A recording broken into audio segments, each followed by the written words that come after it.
Hello प्यारे बच्चों, इस वीडियो में हम कक्षा 9 गणित है मनोहर रे और इसमें क्लास 9 तक के बच्चों के लिए है। अध्याय 1 है संख्या पद्धति प्रश्नावली 1 का जे क्वेश्चन नंबर 1 से 26 तक पूरे क्वेश्चन को हम देखेंगे। तो आइए चलते हैं प्रश्नों की ओर।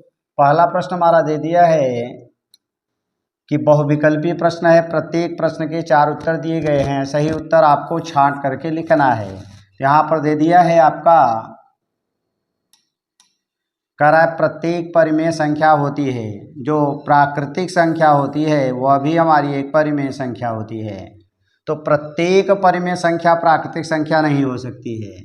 कुछ परिमेय संख्याएं प्राकृतिक होती हैं, लेकिन सभी परिमेय संख्याएं प्राकृतिक नहीं होंगी, क्योंकि परिमेय में हमारा जो मिलेगा वह दशमलव भी आ जाता है, बटे भी आ जाता है और पूर्ण संख्याएं यानी प्राकृतिक संख्याएं भी आती हैं। तो सभी परिमेय संख्याएं प्राकृतिक संख्या नहीं हो सकती, इसलिए हमारा ये कैंसिल हो जाएगा। आगे हम आ जाएंगे एक वास्तविक संख्या। चूँकि जितनी परिमेय संख्याएं होती हैं वो भी वास्तविक होती हैं और जो अपरिमेय संख्याएं होती हैं वो भी वास्तविक होती हैं। इसका मतलब है प्रत्येक परिमेय संख्या एक वास्तविक संख्या होती है। तो हमारा ऑप्शन नंबर 2 सही हो जाएगा। आगे आते हैं प्रश्न संख्या नंबर 2। क्या कह रहा है कि दो परिमेय संख्याओं के बीच में किसी भी अगर हम दो परिमेय संख्या लेते हैं तो कह रहा है कि कोई परिमेय संख्या नहीं होगी। तो दो परिमेय संख्याओं के बीच में हम अनंत परिमेय तथा अपरिमेय दोनों निकाल सकते हैं। तो उसने कहा कोई परिमेय संख्या नहीं होती है, तो ये कैंसिल हो गया। एक परिमेय संख्या होती है, ये भी कैंसिल हो गया, क्योंकि हमने कहा अनंत परिमेय और अपरिमेय दोनों निकल सकती हैं। अपरिमित रूप से अनेक परिमेय संख्याएं होती हैं, ये हमारा ऑप्शन सही हो जाएगा। केवल परिमेय संख्याएं होती हैं तथा कोई अपरिमेय संख्या नहीं होती है, ये भी कैंसिल हो गया। क्योंकि दो अगर हमारी अपरिमेय संख्या हो या परिमेय संख्या हो तो उसके बीच में अनंत अपरिमेय और परिमेय दोनों निकलते हैं। तो हमारा ऑप्शन नंबर यहाँ 3 सही हो जाएगा। Question number 3।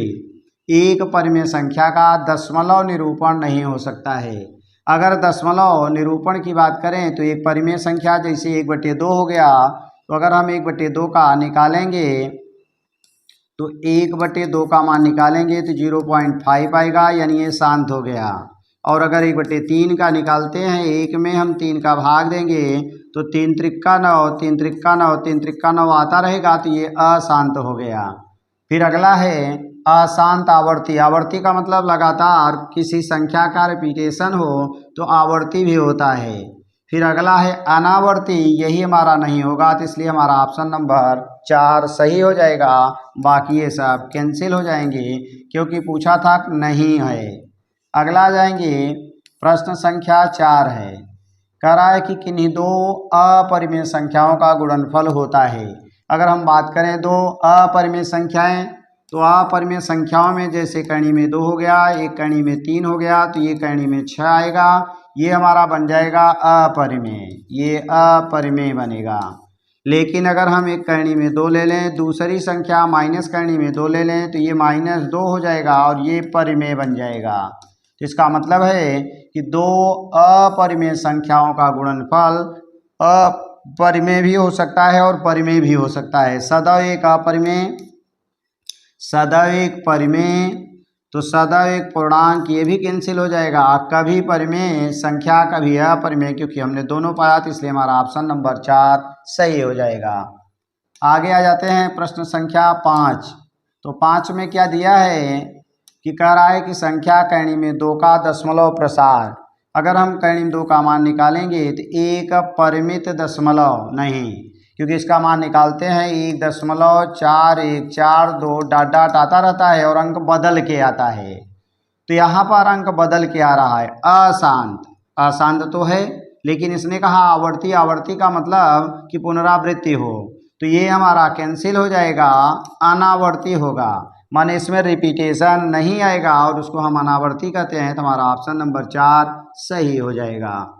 आगे आएंगे 5 के बाद हम ले लेते हैं 6। तो 6 क्या कह रहा है कि निम्नलिखित में से कौन सी एक अपरिमेय संख्या है। तो बताना है कौन इसमें अपरिमेय है। कर्ण 4 का वर्गमूल 2, 2/9 आ गया, तो ये तो परिमेय आ गया, इसको हम परिमेय कहेंगे। अब ये 3 चौक 12, कड़ी के अंदर हमारा 4 हो जाएगा और वर्गमूल निकालेंगे 2 आएगा, ये भी हमारा परिमेय बन जाएगा। करणी में 7, क्योंकि इसका वर्गमूल 9 आएगा, यही एक संख्या है जो अपरिमेय है। तो यहाँ पूछा गया था कौन सी संख्या एक अपरिमेय संख्या है, तुम्हारा ऑप्शन नंबर 3 सही हो जाएगा। नेक्स्ट आ जाते हैं क्वेश्चन नंबर हम 7 को ले लेते हैं। 7 में क्या दिया है कि निम्नलिखित में से कौन सी एक अपरिमेय संख्या है। फिर आएंगे तो ये तो परिमेय है क्योंकि दशमलव के बाद 2 ही अंक दिया है, शांत हो गया तो परिमेय हो गया। ये 1 4 1 6 1 4 1 6 बार लगा, इसका मतलब पुनरावृत्ति होगी तो ये भी परिमेय बन जाएगा। और यहाँ पर 1 4 1 6 1 6 1 6 आएगा तो ये भी पुनरावृत्ति हो रही तो ये भी परिमेय बन जाएगा। और हमें निकालना था परिमेय, तो यहाँ आएंगे 4 0, फिर 1 4 0 0 1 4 3 0, यहाँ पुनरावृत्ति नहीं हो रही है, अंक बदल बदल के आ रहे हैं क्योंकि एक में 1 0 है, एक में 2 0 है, 3 0 है, तो यही हमारी अपरिमेय बनेगी। तो यही हमारी संख्या अपरिमेय बन जाएगी और यही हमारा ऑप्शन नंबर 4 सही हो जाएगा, बाकी सब हमारे कैंसिल हो जाएंगे। अगला ले लेते हैं 8 नंबर। 8 नंबर में क्या दिया है, करणी में 2 और करणी में 3 के बीच की परिमेय संख्या है। हमें बताना है कि इस समय करणी में 2 और करणी में 3 के बीच कौन सी संख्या हमारी दी गई है जो परिमेय संख्या है। ये तो करणी में 2 प्लस करणी में 3 एक अपरिमेय ने परिमेय कहा था, ये संख्या हमारी अपरिमेय है, अपरिमेय। और यहाँ आ जाएंगे गुणा करेंगे तो करणी में 6/2 आएगा, ये भी हमारा अपरिमेय बन जाएगा। फिर अगला आ जाएंगे तो 1.8 और 1.52 दिया गया है। अब अगर इसका मान निकालते हैं तो 1.414 और इसका मान 1.732 डॉट डॉट आता है। तो हमें देखना है इससे बड़ा हो इससे छोटा हो, 1.4 से बड़ा, तो 1.8 चूँकि इससे भी बड़ा हो गया इसलिए कैंसिल हो गया। इन दोनों के बीच में 1.4 से बड़ा हो 1.7 से छोटा हो हमारा तीसरा है, इसलिए ऑप्शन नंबर 3 हमारा सही हो जाएगा। नेक्स्ट आ जाएंगे क्वेश्चन नंबर, अब हम 9 को ले लेते हैं। क्या कह रहा है कि P/Q के रूप में इतने का मान ज्ञात करना है। तो अगर हम बात करें x बराबर मानेंगे 1.999 डॉट डॉट, चूँकि एक अंक की पुनरावृत्ति हो रही है तो 10 से गुणा करेंगे तो 10x बन जाएगा, दशमलव यहाँ चला जाएगा यानी 19.99 डॉट डॉट आ जाएगा। नीचे वाला समीकरण इसमें घटाया जाता है तो 1.999 डॉट डॉट, अगर हम घटाएंगे तो यहाँ बचेगा 9x और यहाँ बच जाएगा 0 0 0 और यहाँ बन जाएगा 18। अब हम भाग दे देंगे तो 18/9 आएगा, 9 का भाग देंगे 9 दूनी 18, तो 2 हमारा ऑप्शन नंबर 3 है, इसलिए हमारा ऑप्शन नंबर 3 सही हो जाएगा। नेक्स्ट हम ले लेते हैं 10 नंबर। 10 का राय निम्नलिखित में से परिमेय संख्याएं छांट कर लिखिए। इसमें बताना है कौन कौन सी संख्याएं परिमेय हैं। तो अगर हम बात करें तो पहला हमारा अपरिमेय है इसलिए कैंसिल हो गया। पाई एक अपरिमेय संख्या होती है तो ये भी कैंसिल हो गया। ये हमारा परिमेय है तो हमें क्या मिलेगा, परिमेय अगर हम छांट के लिखेंगे तो 1 बन जाएगा 22/7। 4 का वर्गमूल 2 होगा, 3 बाहर होगा 6, ये भी करणी से बाहर आ गया तो 3 करणी में 4 हमारा, ये भी हमारी परिमेय संख्या बन जाएगी। 4 चौक 16 1 17 यानी 17/4 आ गया, 17 का वर्गमूल नहीं निकलेगा तो ये हमारी अपरिमेय बन जाएगी, इसलिए इसको कैंसिल कर देंगे। 2.33 चूँकि आगे डॉट डॉट नहीं है इसका मतलब 2.33 भी हमारा परिमेय संख्या बन जाएगी। ये चूँकि अपरिमेय है और अपरिमेय में किसी परिमेय को जोड़ेंगे तो अपरिमेय आएगा तो ये भी कैंसिल हो जाएगा। तो पूछ रहा था यहाँ कौन कौन सी परिमेय संख्याएं हैं। पहली हो जाएगी 22/7, दूसरा 3 करणी में 4 और तीसरा 2.33 और यही हमारा आंसर सही हो जाएगा। आगे आते हैं क्वेश्चन नंबर हम 10 को ले लेते हैं। तो क्या दिया है कि इसमें भी बताना है अपरिमेय संख्याएं कौन कौन सी हैं। तो पहला 4 का वर्गमूल निकालेंगे 2 आता है तो परिमेय बन गया और हमें निकालना है अपरिमेय, इसलिए कैंसिल हो गया। ये 4.5 ये भी हमारा परिमेय हो जाएगा, परिमेय, तो ये भी हमारा कैंसिल हो जाएगा।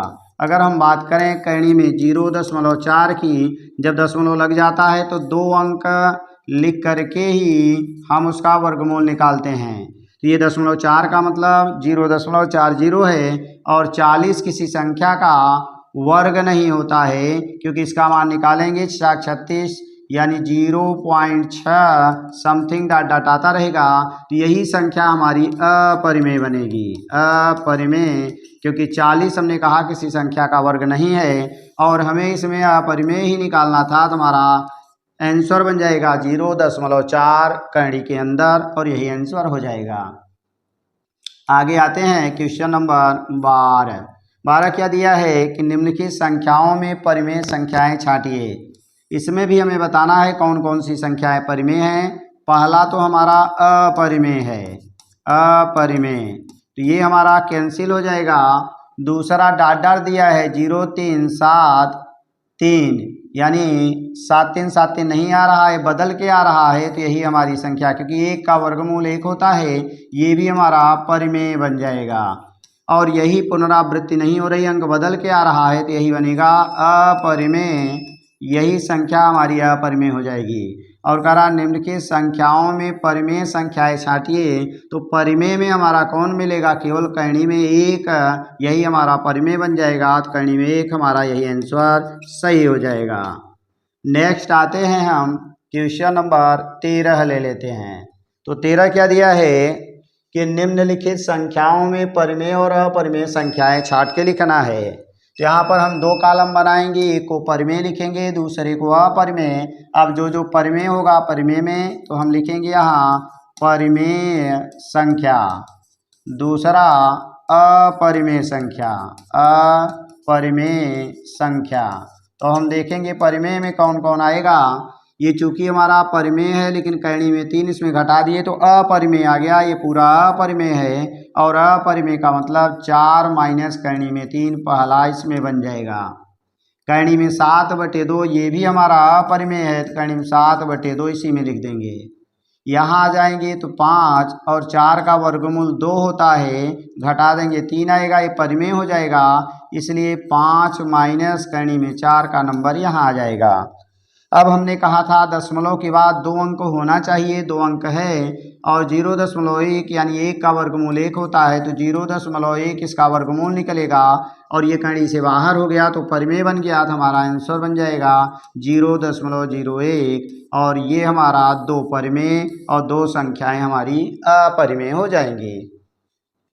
अगला हम ले लेते हैं प्रश्न संख्या 14 क्या दिया है कि कह रहा है मैं परिमेय संख्याएं ज्ञात कीजिए। यहाँ भी हमें परिमेय निकालना है, तो परिमेय जो संख्याएं होंगी उसी को हम लिखेंगे। तो पहला कर्ण में 2 अपरिमेय है तो इसको नहीं लिखेंगे, ये भी नहीं होगा। कर्ण में 9 हमारा हो जाएगा क्योंकि इसका वर्गमूल 3 होता है, ये भी हमारा अपरिमेय है, तो पहला हमारा आंसर बनेगा क्या, कर्ण में 9। आगे आएंगे क्योंकि यहाँ हमें परिमेय लिखना था। अब अगला नंबर है हमारा 15। यहाँ भी कह रहा है मैं परिमेय संख्याएं ज्ञात कीजिए। परिमेय निकालना है कौन कौन सी संख्याएं परिमेय हैं, अर्थात जो कर्ण से बाहर हो जाएंगी वही परिमेय बनेगा। कर्ण में 7 एक अपरिमेय, अपरिमेय 16 का वर्गमूल 4 होता है, इसलिए हमारा ये परिमेय हो जाएगा। 19 अपरिमेय, 23 अपरिमेय, तो हमारा आंसर बन जाएगा कर्ण के अंदर 16 और यही हमारा आंसर हो जाएगा। नेक्स्ट आ जाएंगे 15 के बाद हम 16 ले लेते हैं। 16 में क्या दिया है कि परिमेय संख्याएं बताइए। इसमें भी हमें परिमेय निकालना है, तो एक यहाँ परिमेय मिल जाएगा क्योंकि कर्ण में 4 का वर्गमूल 2 होता है। ये अपरिमेय कर्ण में 9 का वर्गमूल निकालेंगे तो ये हमें मिल जाएगा कर्ण में 9 का वर्गमूल 3, तो ये भी हमारा परिमेय बन जाएगा। अगला है कर्ण में 16 का वर्गमूल निकालेंगे तो 4 आ जाएगा, तो ये भी परिमेय बन जाएगा। तो हमें मिलेगा क्या, परिमेय संख्या। अब जो संख्याएं परिमेय मिली उसी को लिखना है। तो एक है कर्ण में 4, दूसरा है हमारा कर्ण के अंदर 9, तीसरा है हमारा कर्ण के अंदर 16 और यही हमारा आंसर बन जाएगा। आगे आ जाएंगे प्रश्न संख्या हम 17 ले लेते हैं। तो 17 में क्या दिया है, कर्ण में 2 कर्ण में 3 आगे दिया है मैं परिमेय संख्या है। इसमें भी हमें परिमेय ही छांटना है, तो हम आ जाएंगे परिमेय ज्ञात करेंगे। तो परिमेय संख्याओं में पहला कैंसिल, दूसरा तीसरा कैंसिल, कैणी में 4/9, क्योंकि कैणी में 4/9 का वर्गमूल 4 का 2, 9 का 3 हो जाएगा, तो ये हमारी परिमेय 7 कैंसिल होगा। और कैणी में 9 भी हमारा कैंसिल हो जाएगा, क्योंकि 0.9 2 अंक होना चाहिए, और 2 अंक करने के लिए हमें 90 किसी संख्या का वर्ग नहीं है, तो ये भी अपरिमेय होगा। तो हमारा आंसर बन जाएगा कैणी में 4/9, और यही हमारा आंसर सही हो जाएगा। 17 के बाद हम आ जाते हैं 18। क्या कह रहा है कि बताओ निम्नलिखित संख्याओं में से कौन कौन संख्याएं परिमेय और कौन कौन संख्याएं अपरिमेय हैं। तो ये कैणी में 23 किसी संख्या का वर्ग नहीं है, तो ये बन जाएगा अपरिमेय। दूसरा 225 15 का वर्ग है, तो इसलिए ये बन जाएगा परिमेय। नंबर 3 आ जाएंगे, तो दशमलव के बाद डॉट डॉट नहीं है, तो अगर डॉट डॉट नहीं है तो इसको हम क्या कहेंगे, परिमेय, क्योंकि ये शांत दशमलव हो गया। 4 नंबर 4 7 8, 4 7 8 पुनरावृत्ति हो रही है, और जहाँ पुनरावृत्ति होती है उसको हम परिमेय कहते हैं। अगर आप न जानते हो तो इसका वीडियो चैनल में जा कर के पीछे का देख सकते हैं। अगला है 1 के बाद 1 0, 1 के बाद 2 0, 1 के बाद 3 0। चूँकि यहाँ अंक बदल रहे हैं, जीरो की संख्या बढ़ रही है, पुनरावृत्ति नहीं हो रही है, इसलिए ये कहलाएगा अपरिमेय संख्या। तो इस तरह से हमें मिला कौन कौन, पहला हमारा अपरिमेय, दूसरा परिमेय, तीसरा परिमेय, चौथा परिमेय, और पांचवा हमारा अपरिमेय बन गया। 18 के बाद 19 आता है, इसके हर का परिमेयकरण करना है। हर का परिमेयकरण करने का मतलब है नीचे से कैणी हटाना है, अर्थात यहाँ पर 2 कैणी में 7 बटे कैणी में 11 है, तो इसका हम कैणी में 11 का ऊपर नीचे गुणा कर देंगे, क्योंकि परिमेयकारी गुणा कैणी में 11 का कैणी में 11 होता है। तो 2 11 सते 77 हो जाएगा, और नीचे कैणी में 11 11 11 बन जाएगा। नीचे से कैणी खत्म हो गई, तो यही हमारा आंसर बन जाएगा, क्योंकि हर में कैणी नहीं होनी चाहिए, परिमेयकरण का मतलब यही है। 19 के बाद हम आते हैं 20। 20 में क्या दिया है कि कैणी में 5 प्लस कैणी में 3 बटे कैणी में 5 माइनस कैणी में 3 के हर का परिमेयकरण कीजिए। तो इसमें भी वही प्रक्रिया है, कैणी में 5 प्लस कैणी में 3 बटे कैणी में 5 माइनस कैणी में 3 है, नीचे वाली की संयुग्मी यानी माइनस है, तो प्लस से गुणा करेंगे। कैणी में 5 प्लस कैणी में 3, नीचे भी कैणी में 5 प्लस कैणी में 3, ऊपर होल स्क्वायर बन जाएगा, यानी कैणी में 5 प्लस कैणी में 3 का होल स्क्वायर, नीचे माइनस बी ए प्लस बी, ए स्क्वायर माने कैणी में 5 का स्क्वायर 5, बी स्क्वायर माने कैणी में 3 का स्क्वायर 3 होगा। ऊपर होल स्क्वायर तोड़ेंगे तो ए स्क्वायर प्लस बी स्क्वायर, क्योंकि कैणी से बाहर हो जाएंगे, प्लस 2ab कैणी में 5 गुणे कैणी में 3 5 यानी 15 बन जाएगा। नीचे 5 में से 3 घटाएंगे 2 आएगा, 5 3 8 बटे 2 कर देंगे, 2 कैणी में 15 बटे 2 कर देंगे, 2 से काटेंगे 8 को 4 आएगा, 2 से 2 कट जाएगा, और कैणी में 5 मिल जाएगा। सॉरी, कैणी 15 है तो कैणी 15 बन जाएगा, और यही हमारा आंसर होगा। 4 प्लस कैणी में 15, और यही हमारा आंसर बन जाएगा। आगे आते हैं क्वेश्चन नंबर हम 21 को ले लेते हैं। तो ये रिवीजन टाइप में है, और विस्तार से आप पीछे चैनल में जा कर के देख सकते हैं। तो दिया है हल कीजिए।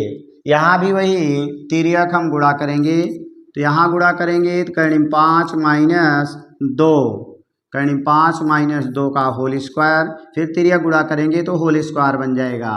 तो ये बनेगा कैणी में 5 प्लस 2 का होल स्क्वायर, नीचे बन जाएगा कैणी में 5 प्लस कैणी में कैणी में 5 प्लस 2, और अगले ब्रैकेट में बनेगा कैणी में 5 माइनस 2।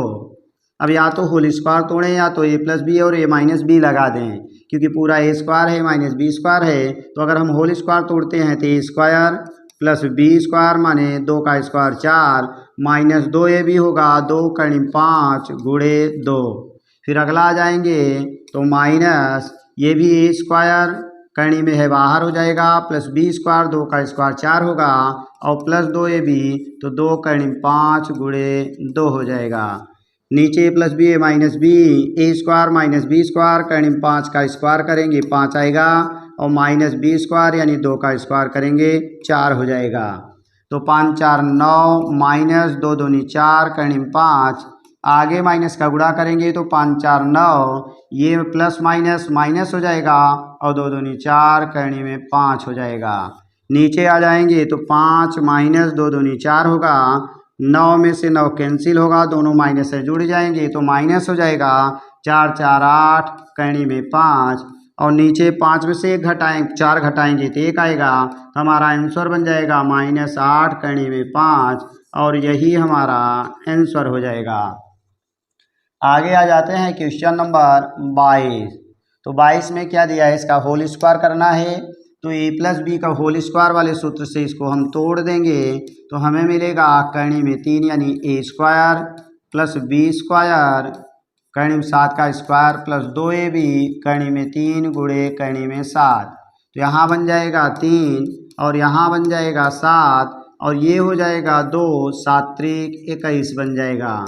तो ये बना 7 3 10 प्लस 2 करनी में 21 हो गया और यही हमारा आंसर हो जाएगा। अगला आ जाते हैं क्वेश्चन नंबर हम 23 ले लेते हैं। तो क्या दिया है 23 में, सरल कीजिए। 62/25 घाते -3/2 है। तो हम क्या करेंगे, ये बन जाएगा 62 घाते -3/2 और बटे 25 घाते -3/2, दोनों की घात अलग कर देंगे। ये घात ऊपर जाएगा प्लस बनाएगा तो 62 घाते -3/2 और ये ऊपर चला गया तो 25 को लिखेंगे 5 घाते 2 और होल घाते जब ऊपर जाएगा तो घात प्लस हो जाएगी, 3/2 प्लस बन जाएगा। ये से कैंसिल हो गया, 5 घाते 3 का मतलब हो गया 5 गुणे 5 गुणे 5 और 62 घाते -3/2 रहेगा। तो ये 5 × 25 बन जाए 125 हो जाएगा और ब्रैकेट में 62 घाते -3/2 और यही हमारा आंसर बन जाएगा। आगे आते हैं प्रश्न संख्या 23 के बाद 24 ले लेते हैं। तो 24 में क्या दिया है, ज्ञात कीजिए। 64 28 64 होता है तो इसमें हम आ जाएंगे तो ये बन जाएगा हमारा 8 का स्क्वायर होल घात 1/2 होगा, 2 से 2 कैंसिल हो करके 8 घाते 1 यानी 8 आ जाएगा और यही हमारा आंसर बन जाएगा पहले का। दूसरा इसी तरह से 32 माने 2 घाते 5 होता है, होल घाते 1/5 होगा, ये इससे कैंसिल होगा, 2 घाते 1 यानी 2 आ जाएगा। 32 का खंड करेंगे 2 गुणे 2 गुणे 2 गुणे 2 5 बार आएगा, इसलिए 2 घाते हमने 5 लिख दिया। ये आएंगे तो 5 घाते 3, 5 × 5 = 25 बन जाए 125, 1/3 3 3 से कैंसिल होकर 5 घाते 1 यानी 5 आ जाएगा और ये हमारा आंसर बनेगा, इसका ये हमारा आंसर बन जाएगा। आगे आ जाते हैं 24 के बाद 25 नंबर। 25 में क्या मिलेगा, दिया गया है ज्ञात कीजिए। इसमें भी वही प्रक्रिया है, उसी तरह से लगाना है। तो आइए देखते हैं। यहाँ बन जाएगा 9 का मतलब 3 घाते 2 हो गया, होल घाते 3/2, 2 से 2 कैंसिल हो गया, 3 घाते 3, 3 त्रिका 9 त्रिक 27 आ गया, यही हमारा आंसर बन गया। क्योंकि 3 घाते 3 का मतलब है 3 गुणे 3 गुणे 3 और 3 त्रिका 9 त्रिक 27। फिर अगला आ जाएंगे इसी तरह से 2 घाते 5 होल घाते 2/5 है, 5 से 5 कैंसिल हो गया, 2 घाते 2 मिला और 2 घाते 2 यानी 2 दूनी 4, यही हमारा आंसर बन जाएगा। इसी तरह से आएंगे 2 घाते 4 होगा और होल घाते 3/4 बनेगा, ये से कैंसिल होगा, 2 घाते 3 बचेगा और 2 घाते 3 मतलब 2 गुणे 2 गुणे 2 अर्थात 2 दूनी 4 दूनी 8 और ये हमारा आंसर बन जाएगा। ये रहा क्वेश्चन नंबर 25। एक और ले लेते हैं जो 26 नंबर दिया गया है, कह रहा है इसको भी हमें सरल करना है। तो इसमें क्या मिलेगा, 2 और 2 आधार समान है, घातों को जोड़ लेंगे तो बन जाएगा 2 घाते 2/3 प्लस 1/5। अब हम क्या करेंगे, लघुत्तम ले लेंगे या तिर्यक गुणा कर देंगे। 5 दूनी 10, 2 घाते बन जाएगा 10, 3 × 1 = 3 और 5 × 3 = 15, तो हमें मिल गया 2 घाते 13/15 और यही हमारा आंसर हो जाएगा। इसी तरह से यहाँ आएंगे तो 1 की घात 7 करेंगे और नीचे 3 घाते 3 होल घाते 7 हो जाएगा। 1 की चाहे जितनी घात रहेगी 1 आएगा और 7 त्रिक 21 यानी 3 घाते 21 हो गया, ये हमारा आंसर बन गया। अगर हम ऊपर ले जाएंगे 3 घाते यही -21 हो जाएगा, इसको या इसको दोनों को लिखा जा सकता है। हमारा आंसर बना 3 घाते माइनस 21। यहाँ आ जाएंगे, दोनों में घात बराबर हैं, यानी सॉरी आधार बराबर है 11 11, तो नीचे वाली घात ऊपर जाएगी तो बन जाएगा 11 घाते 1/2 माइनस 1/4। तो 11 घाते एलसीएम 4 हो जाएगा, 2 दूनी 4, 2 एक्का 2, 4 एक्का 4 1 आएगा, यानी 11 घाते 2 में से 1 घटाएंगे 1/4 हो जाएगा। हमारा आंसर बन जाएगा 11 घाते 1/4 और यही हमारा आंसर हो जाएगा। तो थैंक्स फॉर वाचिंग। इस तरह के वीडियो को देखने के लिए चैनल को सब्सक्राइब करें तथा वीडियो को लाइक करें।